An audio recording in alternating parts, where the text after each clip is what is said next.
America, Israel ఇరాన్ను తక్కువ అంచనా వేశాయా? ఖమేనీని లేపేస్తే అంతా సైలెంట్ అవుతాయని ప్లాన్ చేశారా? కానీ ఇరాన్ నుంచి ఊహించని ప్రతిఘటన ఎదురవుతోంది. చివరి బుల్లెట్ వరకు పోరాడతామంటూ ఇరాన్ చెప్తోంది. ఏకంగా 14 దేశాల్లోని యుఎస్ ఎయిర్ బేస్లపై దాడులు చేసింది. ఇజ్రాయెల్ ఐరన్ డోమ్ను దాటుకొని పెను విధ్వంసం సృష్టిస్తోంది ఇరాన్. ఒక రకంగా అమెరికా ఇజ్రాయెల్కు నిద్ర లేకుండా చేస్తోంది. ఖమేనీ మరణం తర్వాత మరింత దూకుడుగా వెళ్తోంది ఇరాన్. తాడో పేడో తేల్చుకునేందుకు ఇరాన్ నిర్ణయించుకుంది. ఇజ్రాయెల్తో పాటు మొత్తం 14 దేశాల్లో దాడులు చేస్తోంది. తాజాగా దుబాయ్, ఇజ్రాయెల్లో సైరన్ల మోత మోగుతుంది. బయటకు వెళ్ళొద్దంటూ ప్రజలకు మొబైల్ అలర్ట్స్ ఇస్తున్నారు. ఇప్పట్లో యుద్ధం ఆగే అవకాశాలు లేవంటూ నిపుణులు చెప్తున్నారు.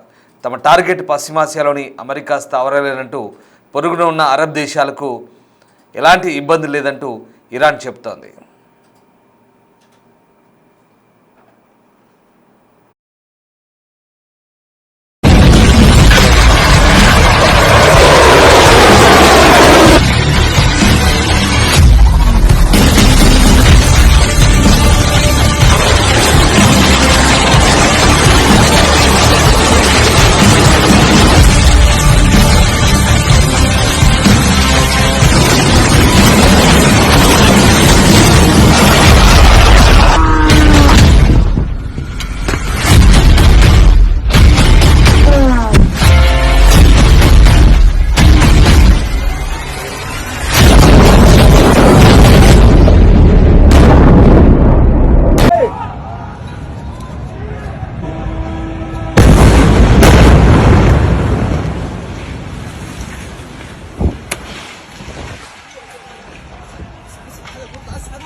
معتز انزل يا معتز معتز انزل يا معتز انبسط دو دو دو دو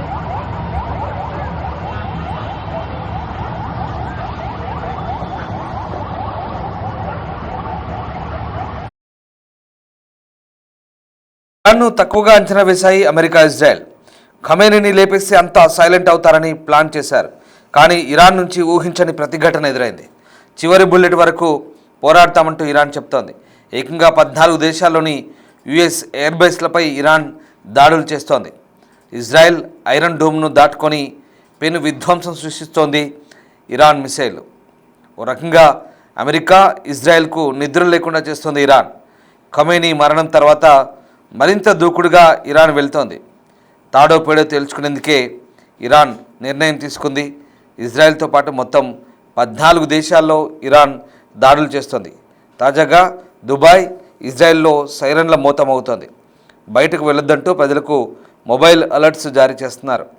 ఇప్పట్లో యుద్ధం ఆగే అవకాశాలు లేవంటూ నిపుణులు కూడా చెప్తున్నారు. తమ టార్గెట్ పశ్చిమాసియాలోని అమెరికా స్థావరాలేనని, పొరుగున ఉన్న అరబ్ దేశాలకు ఎలాంటి ఇబ్బంది లేదంటూ ఇరాన్ చెప్తోంది. తాజాగా దుబాయ్, ఇజ్రాయెల్లో దాడులు చేయడంతో సైరన్ల మోత మోగుతోంది. బయటకు వెళ్ళొద్దంటూ ప్రజలను అలర్ట్ చేస్తున్నారు. అయితే ఇప్పట్లో యుద్ధం ఆగేది లేదంటూ నిపుణులు కూడా చెప్తున్నారు. ఈ నేపథ్యంలో ప్రస్తుతం అక్కడి ప్రజలు భయాందోళనకు గురవుతున్నారు. చూస్తున్న దృశ్యాలు పశ్చిమాసియాలో జరుగుతున్న భీకర యుద్ధానికి సంబంధించిన దృశ్యాలు అవి. ఇరాన్ పై ఇజ్రాయెల్, అమెరికా దాడులు చేస్తుంటే ఇరాన్ ప్రతీకార దాడులు చేస్తుంది. ఇజ్రాయెల్తో పాటు మిగతా గల్ఫ్ దేశాలను, అలాగే ఇతర అమెరికా స్థావరాలైనటువంటి ఆ దేశాల పైన దాడులు కొనసాగిస్తోంది.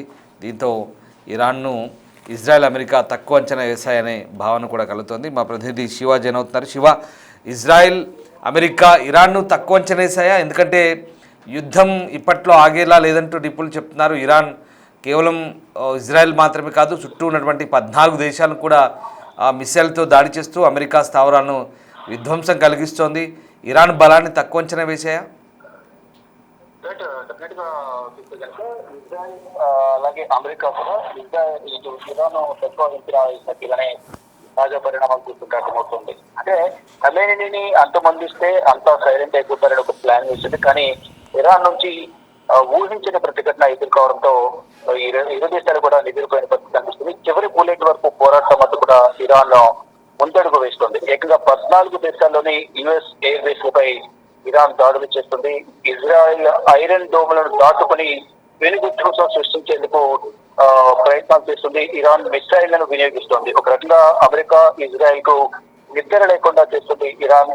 ఆ ఖెమేనీ మరణం తర్వాత మరింత దూకుడుగా కూడా వ్యవహరిస్తుంది. అంటే ఆ ప్రతీకార దాడి చేస్తుంది అనేది ప్రధానంగా చెప్తున్నారు. అంటే ఖెమేనీ మరణం తర్వాత మరణానికి మరణం, చావుకు చావు అనే విధంగా కూడా వారు కన్నుకు కన్ను తీసే విధంగా మేము వ్యవహరిస్తామంటూ కూడా ప్రతీకార దాడిలు ఉండబోతున్నాయంటూ కూడా అదే విధంగా ప్రతీకార దాడితో రగిలిపోతుంది ఇరాన్. తాడోపేదో తెచ్చుకునేందుకే ఈ నిర్ణయం తీసుకున్నట్లుగా కూడా ఇరాన్ ప్రతినిధులు, వారి ప్రభుత్వ ప్రతినిధులందరూ కూడా చెప్తున్నారు. ఇజ్రాయెల్ తో పాటు మొత్తం 14 దేశాల్లో ఇరాన్ దాడులు కొనసాగిస్తుంది.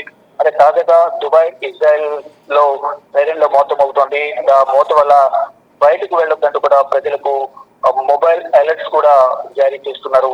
ఇప్పట్లో యుద్ధం ఆగే అవకాశమే లేదంటూ కూడా నిపుణులు అంచనా వేస్తున్నారు. తమ టార్గెట్ పశ్చిమాసియాలోని అమెరికా స్థావరాలని, పొరుగున ఉన్న అరబ్ దేశాలకు ఎలాంటి ఇబ్బంది లేదంటూ కూడా ఇరాన్ తెలియజేస్తుంది. అంటే ఏదైతే గల్ఫ్ కంట్రీస్ ఏవైతున్నాయో వారు యుద్ధం చేయకపోయినప్పటికీ కూడా అమెరికాకు సంబంధించి సైనిక స్థావరాలను ఏర్పాటు చేసిన వారికి షెల్టర్ ఇస్తున్న దేశాలపై ఆ స్థావరాల టార్గెట్ గా మేము దాడులు చేస్తున్నాం తప్ప మిగతా దేశాలకు సంబంధించి ఆ ప్రభుత్వానికి ఎటువంటి ఆస్తి నష్టం జరిగే విధంగా మేము వ్యవహరించామంటూ కూడా ఇరాన్ చెప్తుంది. దానిలో భాగంగానే ఎక్కడ ఎన్ని స్థావరాలు ఉన్నప్పటికీ కూడా ఈ ఇరాన్ ఇటు ఇజ్రాయెల్, అమెరికాకు సంబంధించిన స్థావరాలు, మరి ముఖ్యంగా అమెరికాకు సంబంధించిన స్థావరాలు ఏవైతున్నాయో ఆ సైనిక స్థావరాలపై దాడులు చేస్తామంటూ కూడా ఇరాన్ ప్రకటించింది. దానికి అనుగుణంగానే మొత్తం అమెరికాకు సంబంధించిన ఎయిర్ బేస్ పైన ఇరాన్ 14 దేశాల ఎయిర్ బేస్ లపై ఇరాన్ దాడులు చేస్తుంది.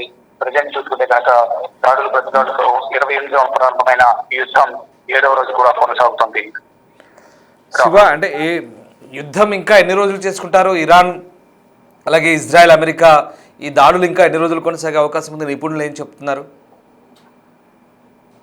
ప్రధానంగా చూసుకుంటే ట్రంప్ చెప్తున్నది ఒకటే, మరో 4-5 వారాలు యుద్ధం జరుగుతోంది. ఒకవైపు వీళ్ళు రిక్వెస్ట్ చేస్తున్న నెగోషియేషన్స్ కి, చర్చలకు ముందుకు వస్తుంది ఇరాన్. కానీ మేము ఎక్కడ వెనకడుగు వేయమంటూ అమెరికా అధ్యక్షుడు డొనాల్డ్ ట్రంప్ చెప్తున్నారు. కానీ ఇటు ఇరాన్ కూడా మేము ఎక్కడ చర్చలకు వెళ్ళలేదు, టీ అంటే టీ అన్నట్లుగానే వారు చెప్తున్నారు. అంటే మరికొన్ని రోజుల పాటు యుద్ధం జరిగే అవకాశం అంటూ కూడా చెప్తున్నారు. కానీ ఎక్కువ కాలం యుద్ధం జరిగితే మాత్రం అన్ని దేశాలకు నష్టం వాటిల్లుతుంది. దీని ద్వారా ప్రపంచ దేశాల మీద కూడా ప్రభావం పడుతుంది అనేది ప్రధానంగా అంతర్జాతీయ నిపుణులు అంచనా వేస్తున్నారు. కానీ ఎక్కడ కూడా యుద్ధానికి సంబంధించి వెనకడుగు వేసే ప్రసక్తి లేదన్నట్లుగా ఈ 3 దేశాలు కూడా ముందుకే సాగుతున్నాయి. ఒకరిపై ఒకరు అంటే ముందు ఆర్థిక మూలాలపై దాడులు చేసుకుంటున్నారు, ఆర్థికంగా నష్టాన్ని చేసే విధంగా దాడులు చేస్తున్నారు. దానితో పాటు సాధారణ ప్రజలు కూడా ప్రాణాలు కోల్పోవాల్సిన పరిస్థితి కనిపిస్తోంది. ఈ పెద్ద పెద్ద భవనాలు ఎదుగుతున్నాయి, వాటికి దాడులు చేయడం ద్వారా దాంట్లో నివాసం ఉండే వారంతా కూడా శిథిరాల కింద సజీవ సమాధి అవుతున్న పరిస్థితి. కనీసం వారి మృతదేహాలు వెలికి తీయడానికి కూడా ఎవరు ధైర్యం చేయడం లేదు. ఎక్కడ బయటకు వెళ్తే ఎక్కడ మళ్ళీ దాడి చేస్తే వారి ప్రాణాలు కోల్పోవాల్సి వస్తుందనే భయంతోనే ఎవరు కూడా సహాయక చర్యలు పాల్గొనేది కూడా ముందుకు వెళ్ళడం లేదంటూ కూడా అక్కడ ఉన్న ప్రజలందరూ కూడా తీవ్ర ఆందోళన వ్యక్తం చేస్తున్నారు. వారి కుటుంబ సభ్యులు కోల్పోయిన వారు ఆ శిథిరాల కింద వారిని వెలికి తీసే ప్రయత్నాలు చేస్తున్నప్పటికీ కూడా ప్రయత్నాలు విఫలమవడంతో వారంతా కూడా కన్నీటి పర్యంతమవుతున్న పరిస్థితి కనిపిస్తుంది. కానీ ఇప్పట్లో యుద్ధం ఆగుతుందా లేదా అనేది మాత్రం ఎవరు అంచనా వేయలేకపోతున్నారు. కానీ ఇప్పుడు చూస్తున్న తీవ్రతను చూస్తే మాత్రం మరికొన్ని రోజుల పాటు ఈ యుద్ధం జరిగే అవకాశం ఉందని కూడా అంతర్జాతీయ నిపుణులు భావిస్తూ ఉన్నారు.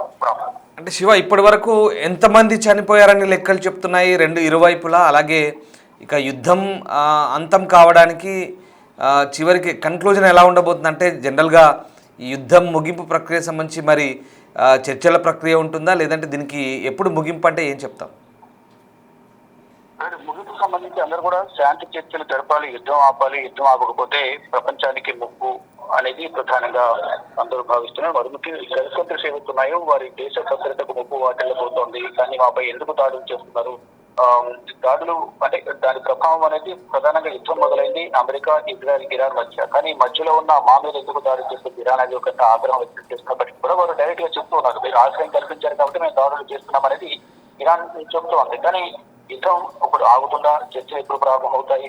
చర్చలు ప్రారంభమైనప్పటికీ చర్చలు సత్ఫలితాలు ఇస్తాయా లేదా విఫలమవుతాయా? విఫలమైతే మళ్ళీ ఏం జరగబోతాయి? చర్చలు జరుగుతున్న సందర్భంలో మళ్ళా దాడులు జరుగుతాయా? లేదా చర్చలు జరిగే సందర్భంలో ఈ కాల్పుల విరమణ ఒప్పందానికి దాడులు ప్రతిదాడులు జరగకుండా కొంత ఇద్దరు కూడా శాంతిపూర్వక వాతావరణంలో ఇద్దరు కూడా దాడులు చేయకుండా ఆగుతారా? ఇదంతా కూడా చర్చలు జరిపేందుకు కూడా ప్రయత్నాలు జరుగుతున్నట్లు కూడా తెలుస్తోంది. కానీ అధికారికంగా ఎక్కడ కూడా చర్చలు జరుగుతాయి, త్వరలోనే యుద్ధం ఆగుతుంది అనేది కూడా ఎక్కడ అధికారికంగా ప్రకటన కానీ ఎవరు కూడా దీనికి సంబంధించి ధృవీకరణ కూడా జరపడం లేదు. Right sir, thank you Shiva. So ఇరాన్ను తక్కువ అంచనా వేశాయా అమెరికా, ఇజ్రాయెల్? అంటే ప్రస్తుతం ఇరాన్ బలం చూసిన తర్వాత ఈ రెండు దేశాలు కూడా భీకర దాడులు కొనసాగిస్తున్నాయి. యుద్ధం 7వ రోజుకు చేరుకుంది. సో ఇంకా కంటిన్యూ అవుతుంది. మరి కొన్ని వారాల పాటు యుద్ధం జరగవచ్చు అంటూ డొనాల్డ్ ట్రంప్ చెప్తున్నారు. ఇక మరోవైపు ఇరాన్ గల్ఫ్ దేశాలన్నింటినీ టార్గెట్ చేస్తుంది. గల్ఫ్ దేశాలను ఆ దేశాల్లో ఉన్నటువంటి అమెరికా ఎంబసీలను కావచ్చు, అమెరికా వైమానిక స్థావరాలను లక్ష్యంగా చేసుకొని దాడులు చేస్తుంది. ఇక తమ దాడుల లక్ష్యం పశ్చిమాసియాలోని అమెరికా స్థావరాలే అని చెప్తున్నప్పటికీ కూడా ఆ దాడులు గురితప్పి కొన్ని జనావాసాలపై కూడా వెళ్తున్నాయి, వాణిజ్య సముదాయాల వైపు కూడా వెళ్తున్నాయి. సో పొరుగున ఉన్న అరబ్ దేశాలకు ఎలాంటి ఇబ్బంది లేదని ఇరాన్ చెప్తున్నా అరబ్ దేశాలు గజగజ వణికిపోతున్నాయి. అయితే తాము ప్రతీకార దాడులు చేయలేక కాదు, కానీ ప్రస్తుతం అవి సంయమనంతో ఓపికతో వ్యవహరిస్తున్నాయి. ఒకవేళ ఈ దేశాలన్నీ కనుక తిరిగి యుద్ధం ప్రారంభిస్తే ఇరాన్ ఇబ్బందులు తప్పే అవకాశం లేకపోలేదు. ఖచ్చితంగా ఇరాన్ కూడా ఇబ్బందులు పడుతుంది. కానీ ఇప్పుడు ఇరాన్ దగ్గర ఉన్నటువంటి మొత్తం సైనిక బలాన్ని ప్రయోగిస్తూ ఈ యుద్ధంలో పాల్గొంటున్నట్టుగా మనకు అర్థమవుతుంది.